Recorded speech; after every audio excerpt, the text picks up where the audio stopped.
question of money Yeah. would come up in satsang occasionally. Yes. He never ever charged anything for his satsangs. Himself, yes. Ramana Maharshi never charged. Yes. And he always made a point of saying in satsang that if you start charging, immediately the whole satsang becomes corrupt. Mm-hmm. He said, as soon as money enters, then your satsang becomes adjusted to the factors of money. It's not pure anymore.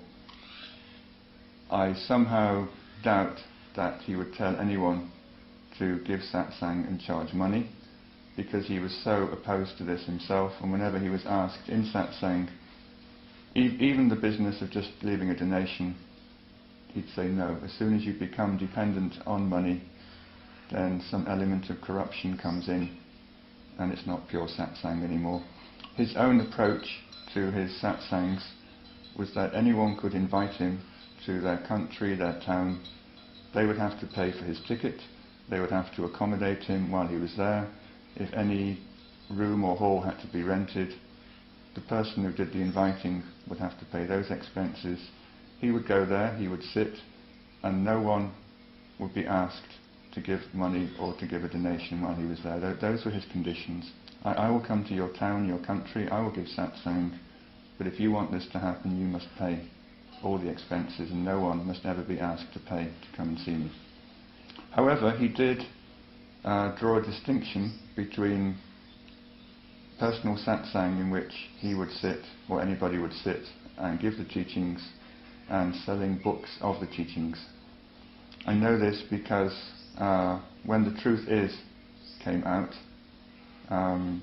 Prashanti, who did the editing, I think he wanted it to be sold at cost price, or maybe even subsidized. And what was the other man involved? The publisher. I can't remember. Anyway, they came and they had this meeting with Papaji, and Papaji said, no.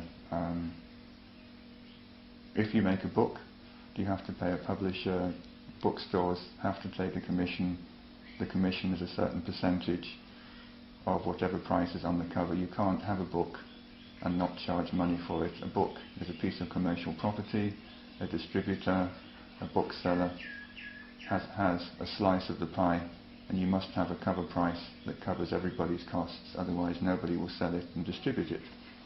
So he did encourage people who wrote books about him to have a cover price that was a realistic market price, so that everybody involved, the distributors, the sellers, could make some money, because if you don't do that, the book doesn't get into people's hands. But with regard to personal satsangs, every time, in my opinion, or in my experience, he was asked, he not only said money shouldn't be charged, he was very much opposed to it.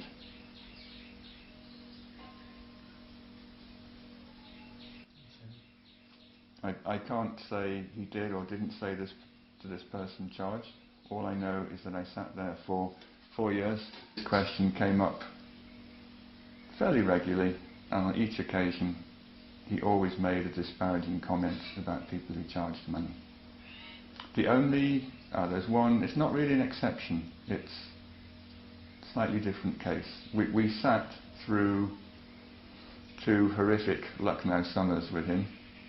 It gets up to 45 degrees without air conditioning. We just had fans. You put 100 people in a room. We were all, in those days, the building was always too small for the number of people who wanted to see him. So imagine when it's 45 degrees outside and there's 100 people squashed shoulder to shoulder inside, it's going to get quite hot. Plus you might get a power break in the middle. Definitely uncomfortable. So the manager of Satsang, Bhavan, stood up after Satsang one day and said, we have a proposal to install air conditioning for this summer. We're not demanding payment. Anyone who would like to make a donation to cover the cost of the air conditioning, give the money, and if we get enough money, we'll all have air conditioning and we won't sweat so much this summer. So the next day, somebody wrote a letter saying, on several occasions, we've heard you say, don't Don't go to satsangs where they ask for money. Yesterday your manager stood up and said, we'd like to have air conditioning by donation. What do you think about this? So Papaji said, it's the same as travelling on the train. He said, you can travel uncomfortably or you can travel in comfort. He said, and it's entirely up to you. If you want to go first class AC, then you pay a lot more money than going sleeper class. And that's your choice. He said, I'm going to come here every day and sit here, whether there's air conditioning or not. I'm not asking for air conditioning. If you want to be comfortable, then you can all get together, buy yourself an air conditioning unit, sit there in comfort for the summer, but don't tell people that I'm going to sit here and sweat all summer if there's no air conditioning, and if there is, we'll all be comfortable together, but that's your choice. If you want it, you pay for it. I'm not asking for it. So that was the only occasion when somebody stood up in satsang and said, we'd like to upgrade the facilities by donation. Somebody asked Papaji and said, that's your choice. You can sit here and sweat or you can sit here and be cool, and that's your decision.